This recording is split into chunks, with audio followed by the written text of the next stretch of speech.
The mining colony of Zerion 7 was supposed to be humanity's first peaceful expansion into Galactic Council territory. Captain Sarah Chen had volunteered for the assignment, thinking it would be a quiet posting after years of deep space exploration. She was wrong. The emergency klaxon wailed through the prefabricated corridors as Sarah rushed toward the main habitat dome. Her boots echoed against the metal flooring while panicked voices crackled through her comm unit. Something had breached the perimeter, and from the terror in the colonists' voices, it wasn't just any ordinary wildlife. "Captain, you need to see this," called Dr. Martinez, the colony's xenobiologist, his face pale as moonlight. He stood frozen at the observation deck, pointing toward the central courtyard below. Sarah peered through the reinforced transparent steel and felt her breath catch. A creature the size of a small transport vessel prowled the open space, its obsidian scales gleaming under the artificial lighting. 6 powerful limbs ended in razor-sharp talons that carved grooves into the reinforced concrete with each step. The beast's elongated skull housed a mouth filled with teeth like crystalline daggers, each one longer than Sarah's forearm. "What in the void is that thing?" Sarah whispered, unable to tear her eyes away from the magnificent terror below. "The locals call it a vorthak," came a melodic voice from behind them. Sarah turned to see Zara, a young Altarian female with the characteristic blue-tinted skin and silver hair of her species. Her large violet eyes were wide with a mixture of fear and awe. "My people have studied them for generations. They're apex predators of the highest order." The creature below suddenly lifted its massive head, nostrils flaring as it tested the air. Its 6 eyes, arranged in 2 rows along its skull, began to glow with an eerie amber light. The Vorthak's attention fixed on something beyond Sarah's line of sight. "How did it get past our defenses?" Dr. Martinez asked, his scientific curiosity warring with obvious terror. Zara shook her head, her silver hair shimmering in the artificial light. "Your human technology means nothing to a Vorthak. They're perfectly adapted hunters. Their hide can deflect energy weapons. Their speed surpasses most atmospheric vehicles, and their intelligence rivals that of sentient species. They hunt alone because nothing else is worthy of their pack." As if responding to her words, the Vorthak released a sound that was part roar, part harmonic frequency that resonated through the habitat dome structure. The windows vibrated and several colonists dropped to their knees, clutching their heads as the subsonic waves disrupted their neural patterns. "We need to evacuate everyone to the emergency bunkers," Sarah decided, reaching for her comm unit. "How long before the council sends backup?" 3 standard days at minimum," Zara replied, her voice heavy with despair. "Captain, you don't understand. A Vorthak doesn't just kill. It hunts methodically. It will stalk each person in this colony individually, learning their patterns, their fears. By the time your reinforcements arrive, there will be nothing left but empty buildings." The creature below had begun to move with purpose, its massive form flowing like liquid shadow across the courtyard. Each step was deliberate, calculated. It approached the main habitat entrance with the confidence of a predator that had never known defeat. "The blast doors," Dr. Martinez suggested desperately. "They're rated for asteroid impacts." "Won't matter," Zara said quietly. "A Vorthak's claws can slice through titanium like it's soft fabric. And they're patient. It will find a way in, and when it does—" She didn't finish the sentence. Sarah watched the creature pause at the entrance, its massive head tilting as it examined the sealed portal. One of its taloned appendages traced the edge of the door with almost delicate precision.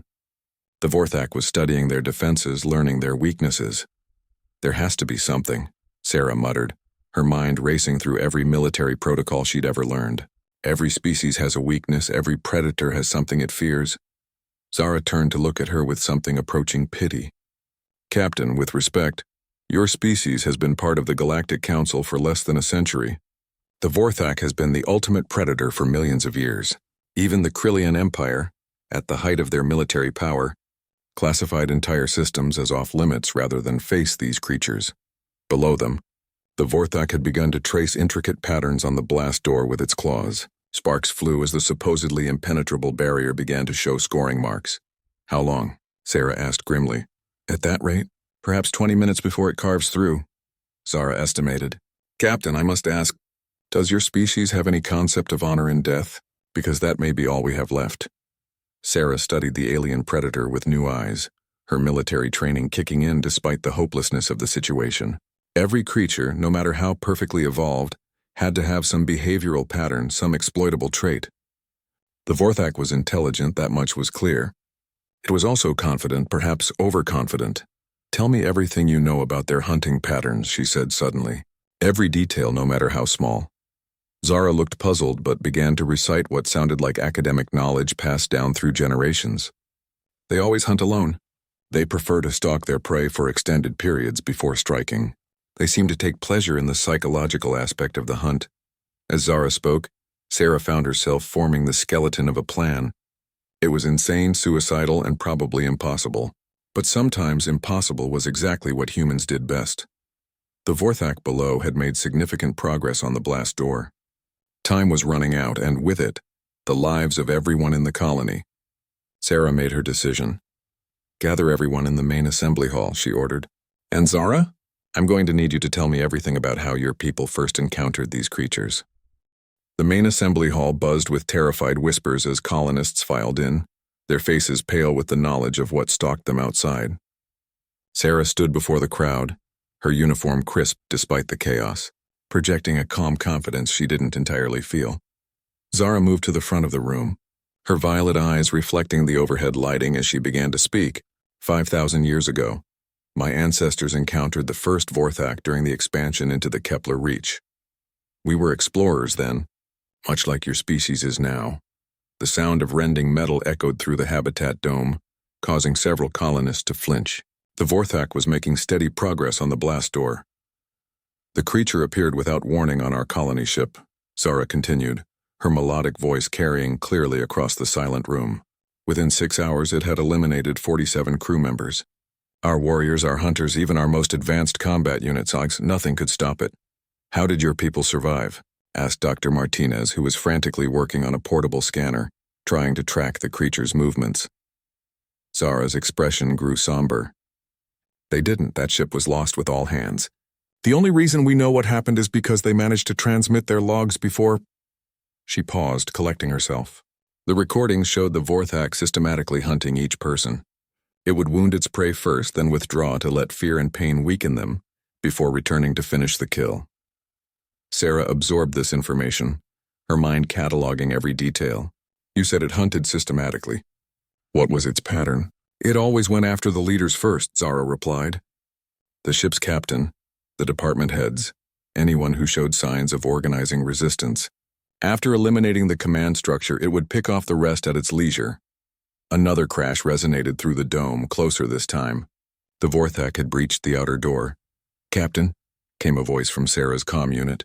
It was Lieutenant Rodriguez from the security station. The creature's inside the main corridor.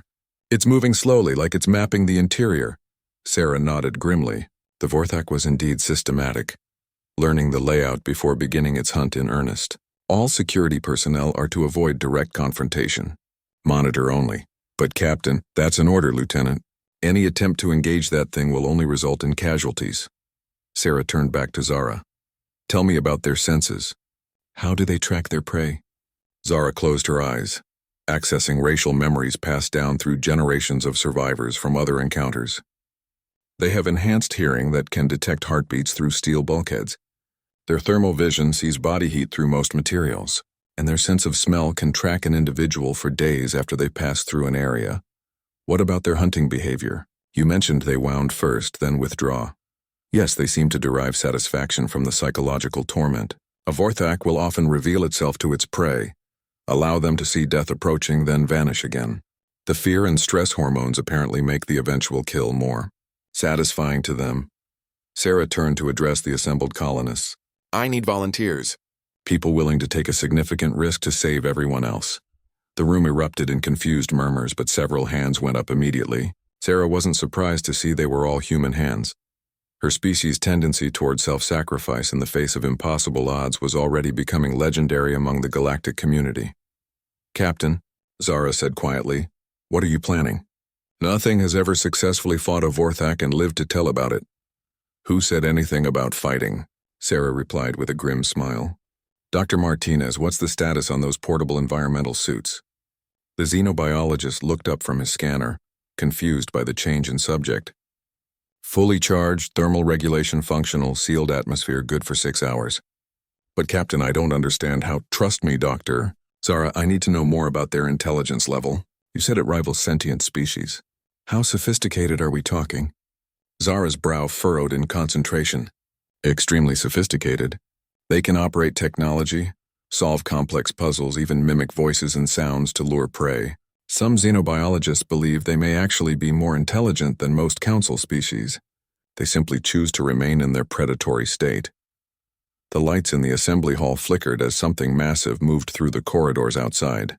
Through the internal cameras, they could see the Vorthak's shadow flowing along the walls like liquid darkness. "It's toying with us," whispered one of the colonists. "Good," Sarah said, surprising everyone. "That means it's predictable." She moved to the hall's main display screen and pulled up the colony's schematic. The Vorthak is intelligent, patient, and methodical. It's also supremely confident, which means it's never had to adapt to truly unexpected situations. Her fingers danced across the display, highlighting various sections of the colony. "Dr. Martinez, can you modify the environmental systems to create temperature differentials in specific areas?" "I suppose so, but the Vorthak's thermal vision would—" "Exactly. Zara, you said they track by scent, heat, and sound. What happens when all those senses are giving conflicting information?" For the first time since the creature had appeared, Zara's expression showed something other than resignation. I don't know. It's never been attempted." "Then we're about to find out." Sarah turned back to the volunteers. "I'm going to need you to spread out through the colony, each wearing environmental suits that will mask your heat signatures. You'll be carrying sound generators to confuse its hearing, and scent disruptors to muddle its smell tracking." "Captain?" Lieutenant Rodriguez's voice crackled through the comm again, tight with tension. The creature stopped moving. "It's just standing in the main junction, like it's listening to something." Sarah felt a chill run down her spine. The Vorthak was intelligent enough to know they were planning something. It was waiting, confident that whatever they tried would fail. "Change of plans," she announced. "We're going to give our hunter exactly what it expects, and then do something completely different." She began outlining her strategy, watching as faces around the room shifted from despair to confusion to something approaching hope. It was a desperate plan, relying on assumptions about alien psychology and betting everything on human unpredictability. As Sarah finished explaining, Zara stared at her in amazement. "This is madness. You're proposing to use the creature's own intelligence against it. Sometimes madness is the most logical response to an impossible situation," Sarah replied. "The question is, are you willing to trust human insanity over Altarian wisdom?" Outside in the corridors, the Vorthak began to move again, its massive form gliding silently through the shadows as it started its hunt in earnest. Sarah moved through the colony's maintenance tunnels with practiced silence, her environmental suit humming quietly as it regulated her body temperature and filtered her scent signature. Behind her, 12 volunteers followed in single file, each carrying equipment that would have seemed bizarre to any military tactician. The plan was already in motion. Throughout the colony, the environmental systems were creating a maze of thermal confusion, heating some corridors while cooling others, generating air currents that would carry scent trails in impossible directions. Meanwhile, automated sound generators played recordings of human voices, footsteps and heartbeats in random patterns throughout the complex. "Captain," whispered Dr. Martinez through the comm, his voice barely audible even through their encrypted channel. "Thermal sensors show the Vorthak has entered Section 7. It's moving more erratically now." Sarah allowed herself a small smile. The creature was encountering something it had never faced before. Sensory chaos that challenged its perfectly evolved hunting instincts. Every smell led to a different location than the heat signatures. Every sound contradicted the thermal readings. "Phase 2, she whispered into her comm.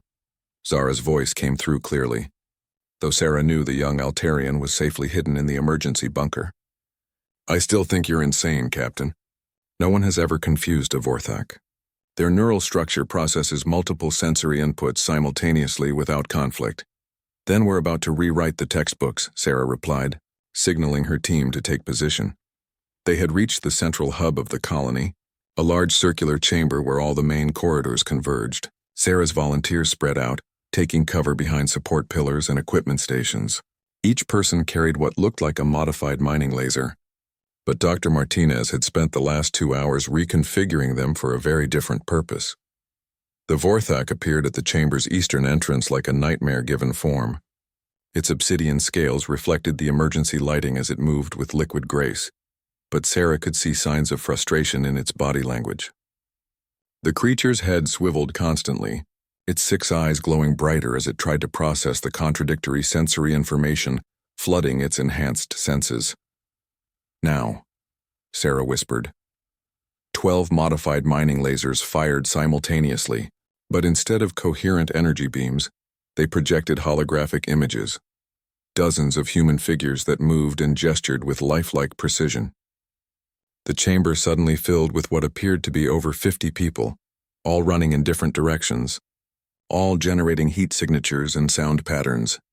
The Vorthak froze, its massive head tilting as it tried to process this impossible scenario. For perhaps the first time in its evolutionary history, the perfect predator was experiencing genuine confusion. "Phase 3, Sarah commanded. The holographic humans began to move in coordinated patterns, some clustering together while others spread out. The Vorthak's gaze darted between targets, its predatory instincts warring with its intelligence as it tried to determine which figures were real. "Incredible," Zara's voice carried a note of wonder. "Its hunting pattern is completely disrupted. It doesn't know which target to focus on." But Sarah wasn't finished. She stepped out from behind her cover, removing her environmental suit's helmet to let her scent and heat signature register clearly against the chaos around them. The Vorthak's 6 eyes immediately focused on her, recognizing the genuine target among the false ones. It began to move toward her with renewed purpose, its confusion transforming into focused determination. "Captain, what are you doing?" Dr. Martinez's voice was tight with panic. "Giving it what it wants," Sarah replied calmly, standing perfectly still as the apex predator approached. The creature moved closer, its massive form towering over her. This close, Sarah could see the intelligence burning in those amber eyes, could smell the metallic scent of its breath, could hear the subtle harmonics it produced as it prepared to make its kill. But Sarah didn't run. Instead, she did something that no prey species had ever done in the Vorthak's millions of years of evolution. She stepped toward it. The effect was electric. The Vorthak actually took a step backward, its head tilting in what could only be described as bewilderment. In its perfect predatory psychology, prey was supposed to flee, hide, or cower. They weren't supposed to approach. "That's right," Sarah said softly, taking another step forward. "You've never met anything like us before, have you?" The creature's vocalizations changed, shifting from the confident harmonics of a hunting predator to something more questioning, almost uncertain. Zara's voice came through the comm, filled with disbelief. "The sound patterns, it's showing signs of stress. I don't understand how this is possible." Sarah took another step forward, her movements slow and deliberate. "You're used to fear, aren't you? Used to creatures that know their place in the natural order. But humans?" She smiled, and there was something predatory in her own expression now. "We've never been very good at accepting the natural order." The Vorthak began to back away, its powerful limbs carrying it in a slow retreat. For the first time in its existence, it was experiencing something its evolutionary programming had never prepared it for: uncertainty about its position as the apex predator. "You see," Sarah continued, advancing steadily, "we're not just another prey species. We're the universe's way of reminding apex predators that the food chain isn't as fixed as they think." The creature's retreat brought it to the chamber's center, where the holographic humans continued their confusing dance around it. The Vorthak's head swiveled frantically as it found itself surrounded by impossible targets, led there by what should have been easy prey. "Phase 4, Sarah announced. The chamber's lighting suddenly shifted to a specific frequency that Dr. Martinez had identified in the creature's bioluminescent patterns, the same wavelength the Vorthak used for territorial displays. The message was unmistakable: challenge. The Vorthak's response was immediate and instinctive.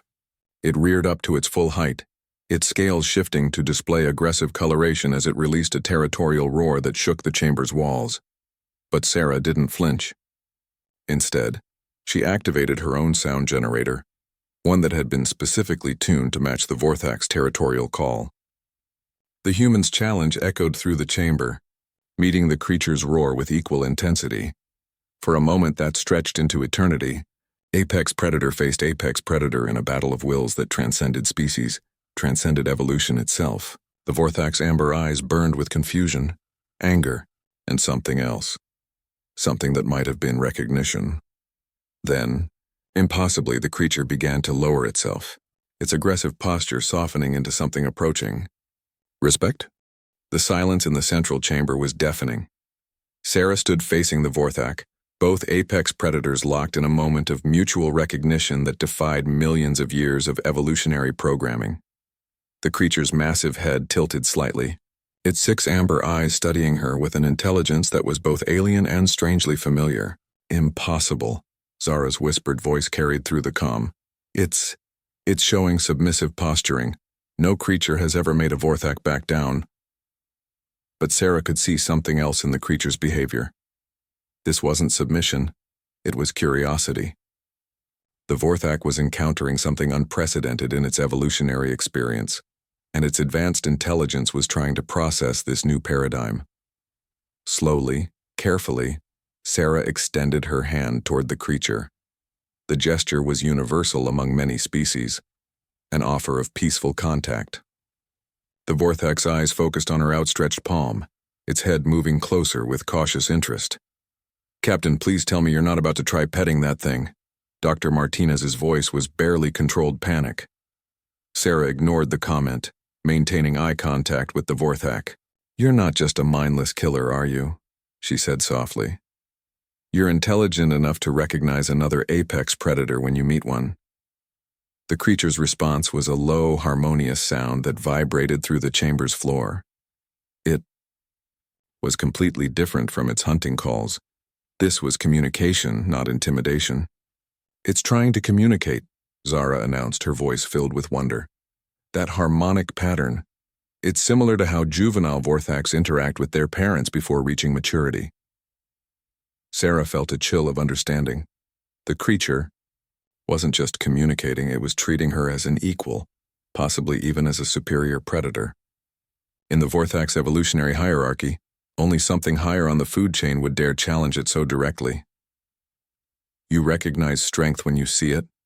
Sarah continued, her voice taking on a tone of confident authority. "And you're smart enough to know when you've met something that doesn't fit your usual hunting patterns." The Vorthak moved closer, its massive form lowering until its head was level with Sarah's. This close, she could see the incredible complexity in its eyes, layers of intelligence that suggested a mind far more sophisticated than most council species gave it credit for. Slowly, the creature extended one of its smaller appendages, not the razor-sharp hunting talons, but a more delicate manipulator limb that emerged from beneath its primary arms. The gesture mirrored Sarah's extended hand. Contact in 3, 2, 1. Dr. Martinez counted down, his voice tight with tension. Sarah's palm touched the Vorthak's appendage, and the effect was immediate. The creature's entire body seemed to relax, its scales shifting to colors she hadn't seen before. Deep blues and purples that spoke of calm rather than aggression. "Extraordinary," Zara breathed. "Those color patterns. They're associated with Vorthak bonding behaviors. Captain, I think you've just become the first being in recorded history to establish peaceful contact with an apex predator." But Sarah's attention was focused on the creature itself.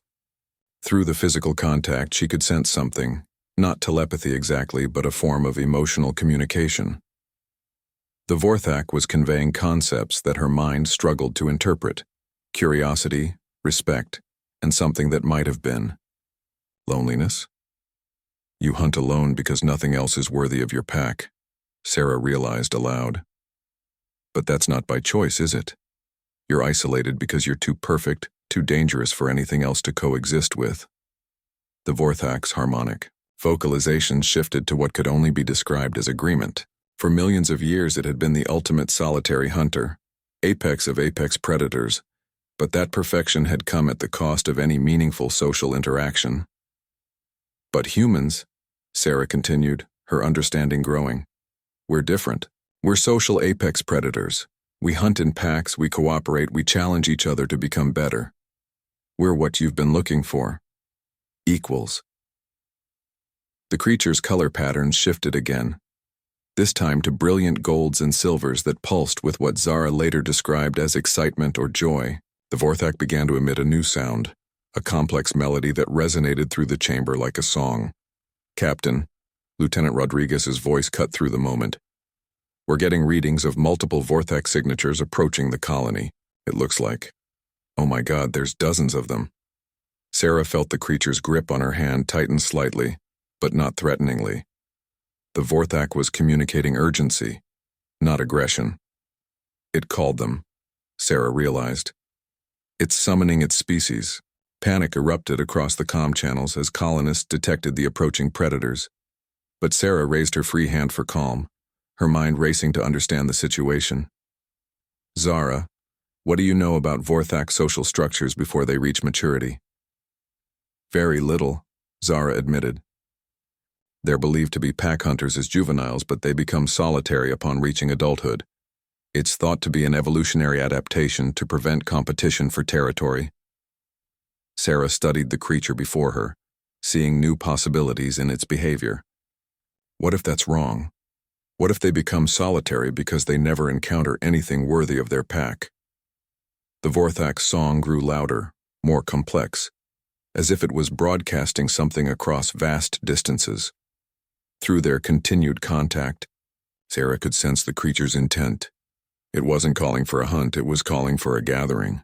"Captain," Dr. Martinez reported, his scanners working overtime, "the approaching Vorthaks aren't showing hunting behavior. Their movement patterns are curious, almost social." "That's because they're coming to meet us," Sarah said with growing certainty. "Our friend here just told them about humans, about finding something that could be their equal." The chamber began to vibrate with harmonious calls as more Vorthak voices joined the song. Through the colony's external cameras, they could see massive forms moving through the settlement's perimeter, but with none of the predatory stealth they'd witnessed before. "Impossible," Zara whispered. "You've done something that goes against everything we know about these creatures." Sarah smiled, her hand still in contact with the first Vorthak. "Maybe that's the problem. Maybe everyone's been thinking about them wrong. They're not just mindless killers, they're intelligent beings who've been trapped in evolutionary isolation." "And now?" Dr. Martinez asked. "Now we're going to find out what happens when the ultimate apex predators discover they're not alone anymore." The Vorthak's song reached a crescendo, and through their bond, Sarah felt something she'd never expected to experience with an alien predator: hope. The creature was no longer the isolated hunter it had been for millions of years.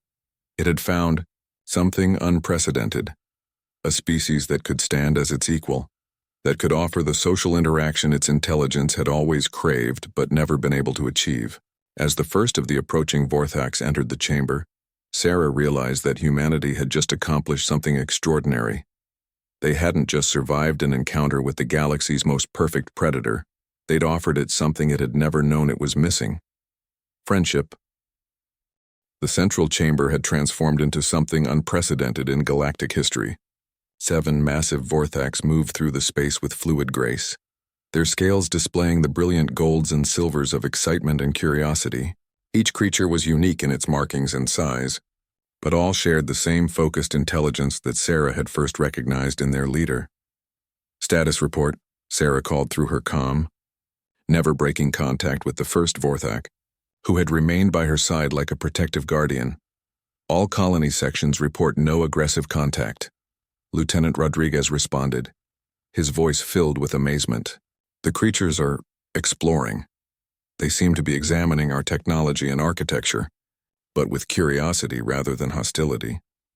Dr. Martinez appeared at the chamber entrance, his portable scanner forgotten in his hands as he stared at the impossible scene before him.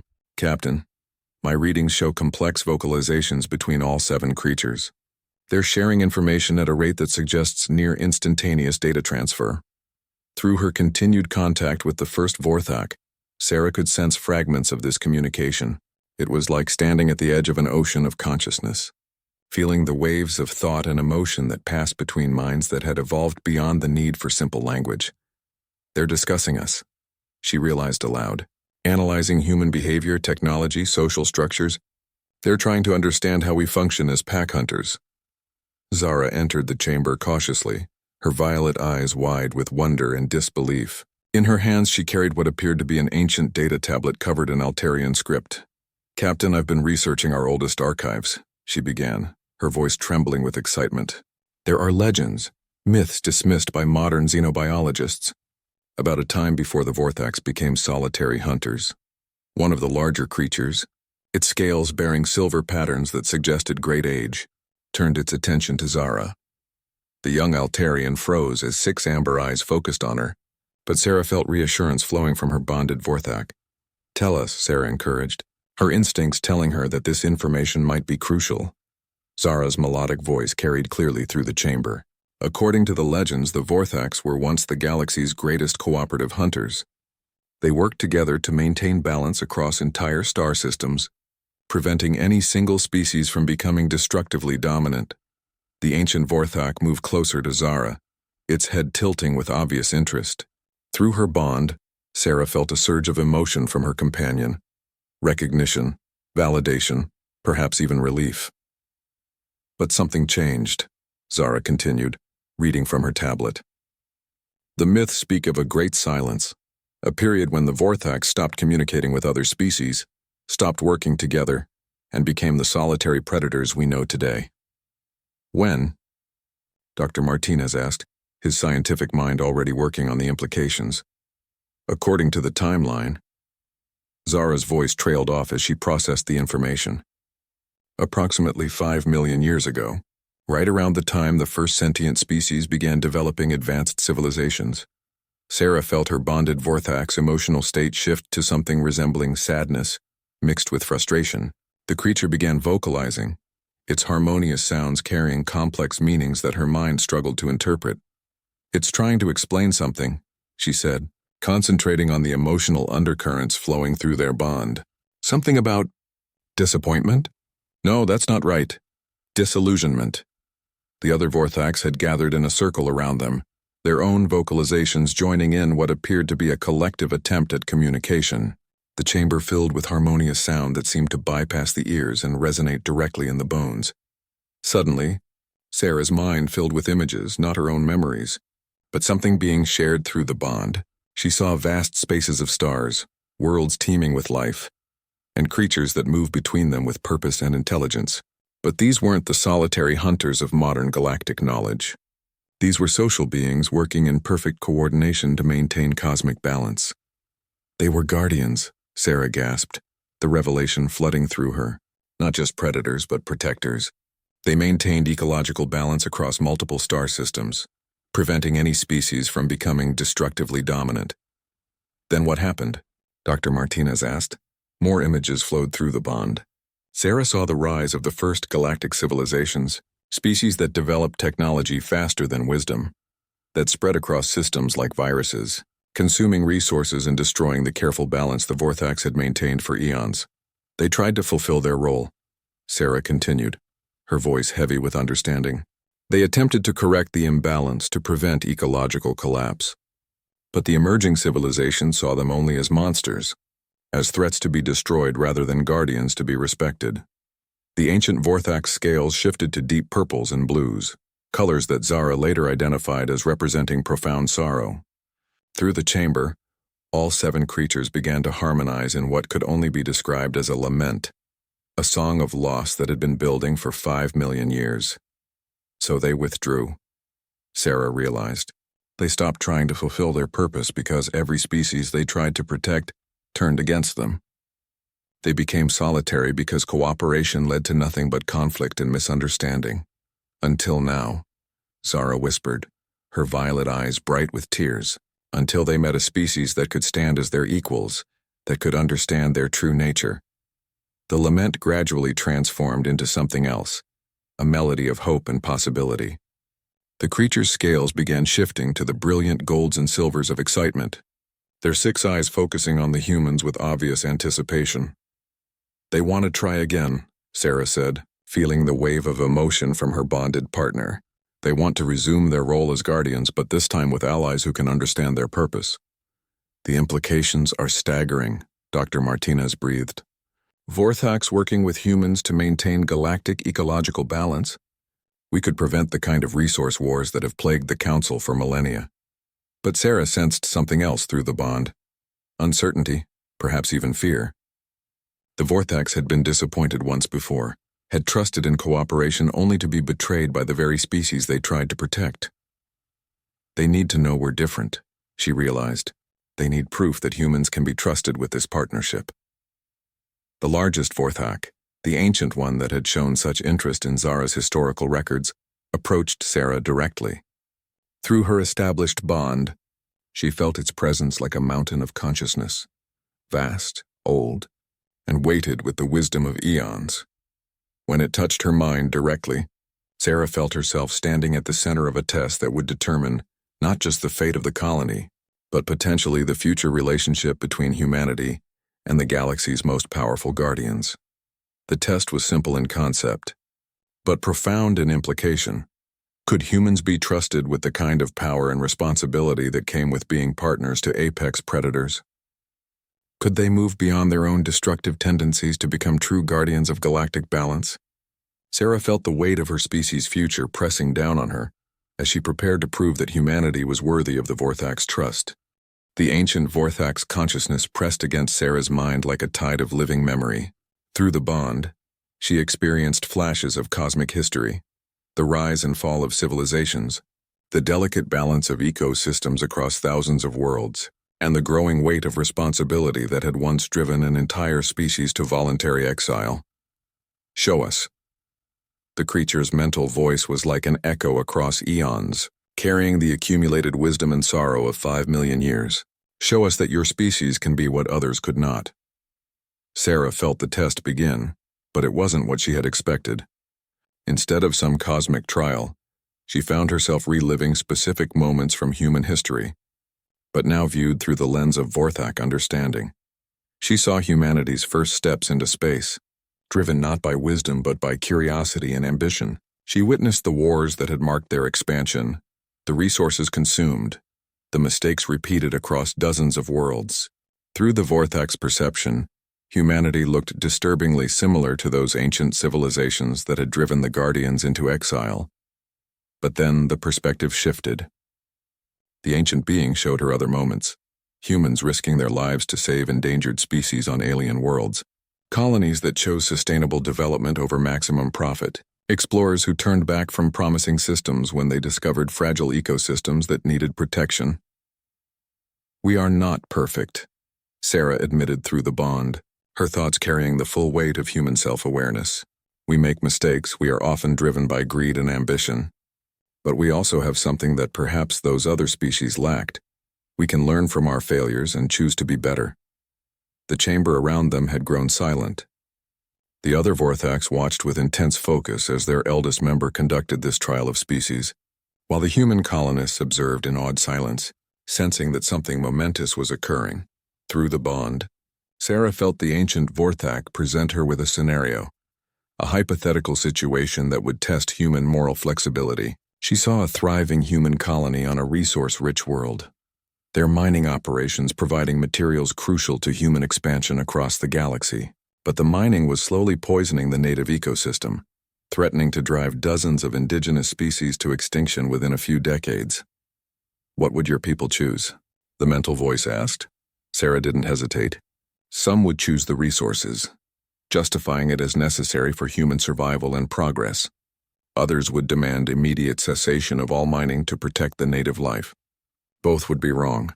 She felt surprise from the ancient consciousness and continued. The correct choice would be to find a third option.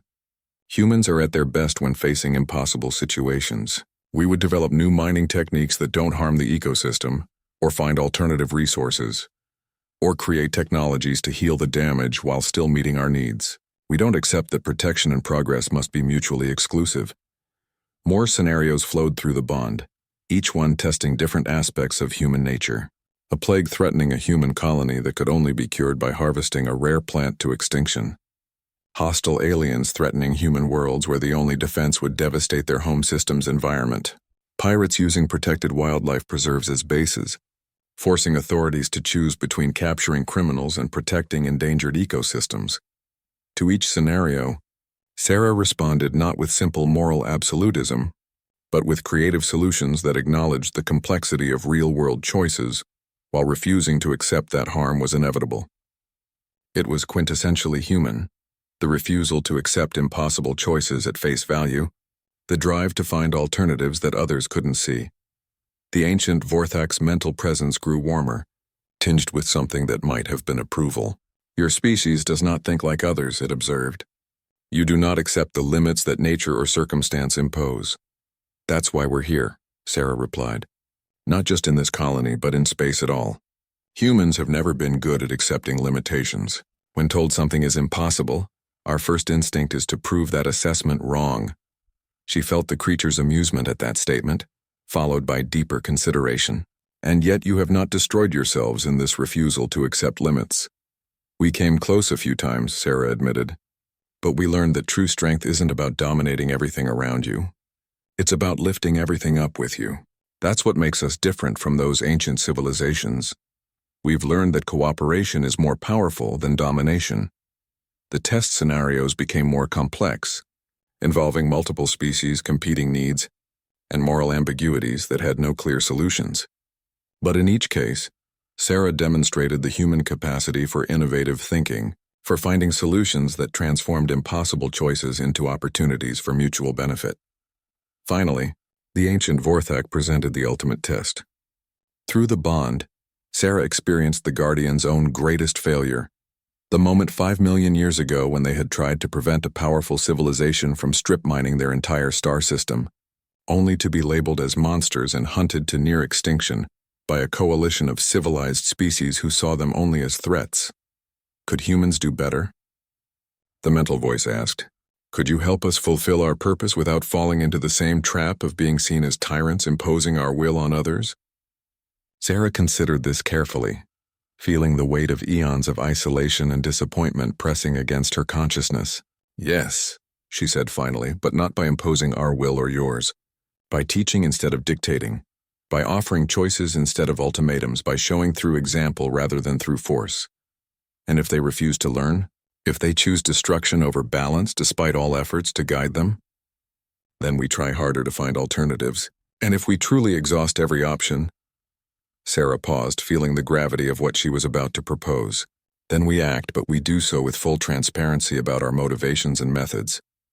We accept the consequences of being misunderstood, because sometimes doing the right thing means being willing to be seen as the villain. The ancient Vorthak's mental presence seemed to expand, touching the consciousness of all the other creatures in the chamber. Sarah felt a wave of communication pass between them, not words or images, but pure conceptual exchange at a speed that made light seem sluggish. When the exchange concluded, the ancient being's attention returned to Sarah. We have decided, it announced, its mental voice carrying the weight of species-wide consensus. Humans have passed our test. You have shown us something we had not dared hope for in 5 million years. A species that can be our partners, rather than our charges.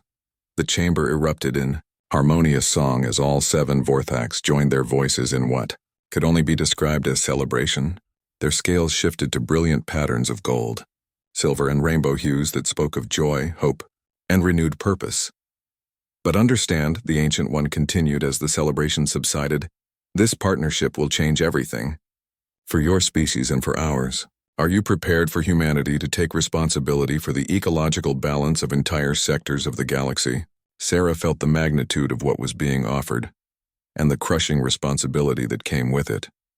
Humanity was being invited to become galactic guardians alongside the universe's apex predators, to help guide the development of civilizations and protect the delicate balance of life across countless worlds. We're as ready as anyone can be for something they've never done before, she replied with characteristic human honesty. We'll make mistakes, we'll need guidance, and we'll probably do things in ways you never expected. But we'll do our best to prove worthy of your trust. The ancient Vorthak's response carried the warmth of approval, and the beginning of something that had been missing from the galaxy for 5 million years. Hope for a future where wisdom and power work together instead of in opposition.